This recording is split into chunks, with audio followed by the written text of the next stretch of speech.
How you doing, YouTube? Matt with Massive Beer Reviews, back with yet another review. A little bit of soury goldenness, soury plummy goldenness in the form of Alvinne Brewing. It's their Wild West Plum edition. Yeah, super excited to give this a whirl. Why? Because I just reviewed one of these guys' beers. I reviewed their Cuvée d'Immortange, I believe it was. It was a Belgian quad aged in reddish wine barrels, and it was fucking delicious. It was absolutely fantastic. When I bought that, I brought it back not knowing anything about a brewery. It was the first time having stuff from Alvinne, and they had a couple other ones on the shelf at the place I picked it up, and that was 3 days ago. I reviewed that, and yeah, I just went back and picked this one up. Why this one and not all the others? I don't know. I'm not rich. And they're not expensive. $14 a bottle. Yeah, someone actually said on YouTube, sorry, I can't remember your name at the moment, but someone actually commented about the brewery saying, oh, if you get a chance, try their Wild West, and it's pretty damn good. And they had two of them. They had the Plum, and I forget what the other one was, but I'm a sucker for plums. It's one of my favorite fruits, so yeah. Let's stop talking and talk some more. Anyway, as far as what it says in the bottle, it is sweating. It is super hot, humid out. It's probably about like whatever in this room. This beer is probably at max, probably about 50 degrees. So it's not super cold, by the way. That's what I'm trying to say. It says Alvinne Oak Collection.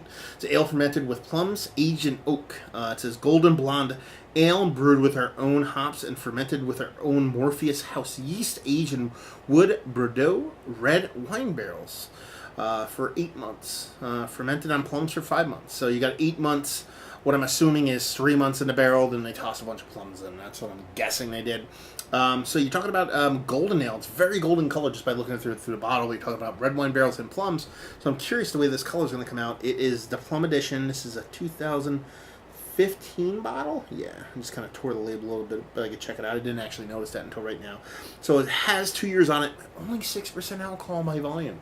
So yeah, not a super high ABV beer, but label-wise, I love it. Old ghetto cap, nothing written on it. Fucking shitty label that when it gets moist, it's kind of just falling off. Just kind of, it's pulling at my heartstrings, man. These are the beers I love.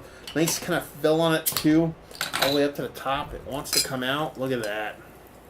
Usually get a little bit scared when beers do that, but you know, you're talking about what's supposed to be, because after I had beer from this brewery, I kind of deep dove a little bit on the internet from, so I'm not going to this one totally blind because I just did research on them, not for this beer per se, but just the fact that who they are as a brewery, and I did read about this beer being more of kind of a fermented soury kind of beer.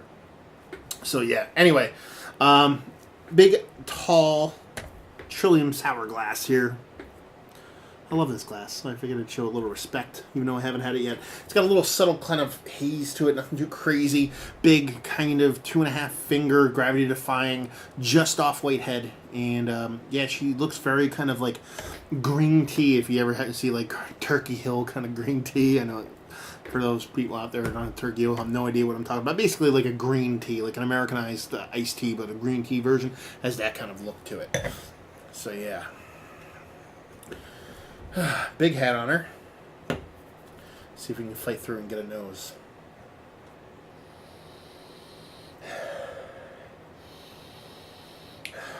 Soft fruits, man. I'm getting a sweet kind of Belgian golden tart base to it. Not necessarily anything too overtly sour.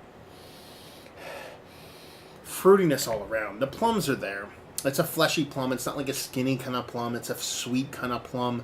But there's other fruits kind of bouncing around in there too. Very kind of just soft, bright fruits, if that makes any sense. The fleshy part of the fruit. Kind of like there's a little bit of a sweet, non-hoppy style apricot. More of like kind of a fresh fruitiness to it. Not getting those kind of the hop flavors you get from like more of a fruited kind of wine barrel, or even like a yeast kind of vibe. Not necessarily those kind of bright, kind of juicy hoppy notes. More of kind of a winey, fortified, kind of fermented kind of fruitiness. There's like this honey thing going on in there. There's a slight kind of white. There we go. Here's a weird one. Never said this before. White kind of smokiness in there too. Yeah, definitely super fruit leaning. There's a sweetness to the malt. There's a sweetness to the wine, but it just smells like there's a nice tartness in the background to it too. So, yeah, beautiful color, beautiful nose. Hopefully it tastes good. Cheers.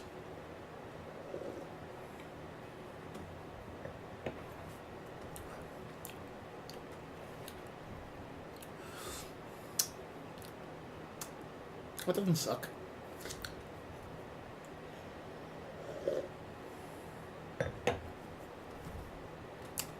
First thing I get is this subtle fruitiness. Again, I'm going to lean plum there just because it's on the label, I think. Subtle, tart fruitiness that promises super acidity, super sour. When you go to actually swallow, what you do there is kind of let a little more kind of oxygen in your mouth. You start to like unvacuum your mouth. At least that's what I do when I swallow. And then you're hit with a lot more of that. Basically, you jack that up to 11.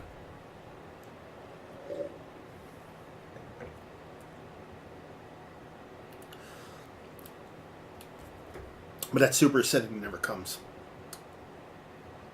Then it comes off a little bit oaky. That beer kind of washed away. You're left with that drying oak, a little bit of that tart fruitiness. It's pretty much gone. The beer is very, very light, small. It's 6%. It's not meant to be big to begin with. So I'd say it's slightly, the beer itself is slightly overpowered by the wine and by the fruit characteristics of, I believe, the actual yeast, plums, and wine itself. So there's not an epic ton of beerness in here.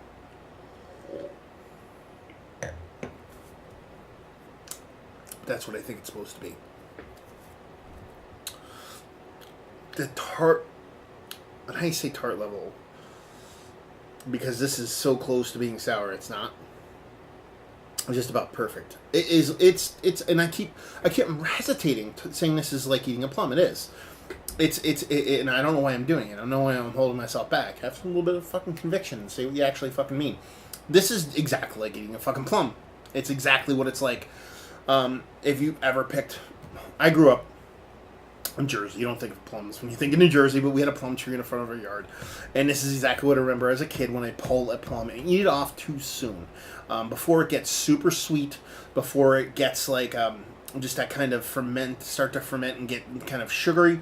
A little bit too early kind of plumminess. And I love that taste. It reminds me of my childhood. It's what I love in plums. It's what I love in a lot of specific fruits, more specifically berries, more specifically blueberries. You get that like tartness from specific ages or specific versions of blueberries and plums. And that's what I'm getting here. It just absolutely reminds me of that. It has that kind of fruited greenness to it. And when I say fruited greenness, it's not like green as in hops or in weed or whatever. It just has that kind of it's not vegetal. I mean, I guess you would classify it as that, but it's more of like just it comes from the earth, very organic, very kind of real kind of vibe to it, and that's what you're getting in here. The yeast kind of carries a little bit of that flavor, adds some dryness to it on top of the oakiness. Again, that's just a layer on top of that plum. When you eat fresh fruit like that, they tend to be coated. And this is back in the day before you had to wash everything. They tend to be coated in like a kind of yeasty powderiness, especially during certain parts of the season. When the pollen's kind of going crazy, so you get this kind of fluffy, kind of powdery, wild yeastiness on top of that plum when you eat it, and that's kind of what I'm getting in here. It's delicious, actually. It's like I'm weird. I'm kind of trying to be like, no, this beer's not that good. I'm like fighting internally about, I like it, but I fucking love it. I don't know why I'm fighting myself on it. It's a really weird experience. This is This is delicious. This is what I want to drink at dinner all the time. This is what I want to drink.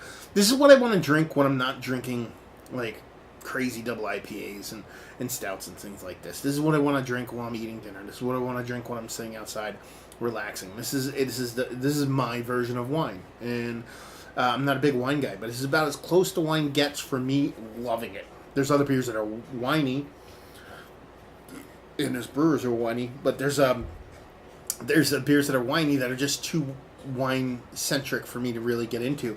This is about as close as you can get to wine to have me really kind of geek out over it. And I don't know what else to say other than it's pretty fucking good. It's getting better as I drink it too. So yeah, that kind of staging ground with that tartness and that plumminess, burst of it, never getting too acidic to the point where it's ever going to give you even the thought of having any kind of heartburn, especially if you're somebody that suffers from it like me. I'm just washed with that kind of fresh, bright, under-ripened kind of plumminess. That nice dry oak combined with that nice dry yeastiness. The yeast has a fruitiness to it, but nothing too crazy to get in the plum drives the day. The red wine in there just kind of, I think, adds more to the plum than anything else. It's not so much that it's kind of a red wine kind of vibe, more than it kind of just adds a little bit of dialed up plumminess to it. And yeah, it finishes clean enough, but it lets that oak and it lets that kind of plum kind of linger and in a really good soft kind of way. So let's talk about it. It's one of the better sour beers I've had as of late. Yeah, it works for me. Yeah, it is. It's right up my alley when it comes to sours. I know some people like their teeth ripped off from enamel rippingness when they like their sours. For me, this is more kind of my kind of speed. Low acidity, nothing too crazy, but enough acidity to let you know that it's a sour. Value to availability, it's $14 for a 2-year-old bottle of one of the better sours I've had as of late. To me, that is a bargain. I've never seen it before. The local bottle shop has it, so how does that mean you're going to get it? I don't know. Let's see. Other than that, yeah, if you like what we like this, if you like plums. If you like a plum tree when you're a kid and you like them and you want them, that memory kind of back in your head. Because that's what it did for me. You know what I mean? I would go out there as a kid and do that. And what was this? Damn hurricane came through and cracked that fucking tree in half. And then I lost my damn plum tree. I has to be like 7 years old when this happened too, so that's very crazy. Anyway, yeah, so if you had plum tree when you were a kid, if you like, softer kind of not overtly acidic kind of sours that are just very gentle, fruity, tasty, drinkable, but not trying too much. There's a kind of refinement to it, a little bit of kind of classiness to it. It's not trying to just beat you down with what it's trying to be. It's just being itself, and it's being itself in the most beautiful way possible. If you like those kind of things, then you like this beer. So there you go. Another review in the books. Hopefully you guys enjoyed it. If you didn't, anywhere in between, down there, words and stuff. Facebook, Twitter, Instagram, Untapped, Massive Beers, all 4 of those places. If you want to check me out on social media, there you go. So hopefully you guys enjoyed the review. Hopefully enjoying a nice plum in a glass right now, and hope to see you next time. Cheers.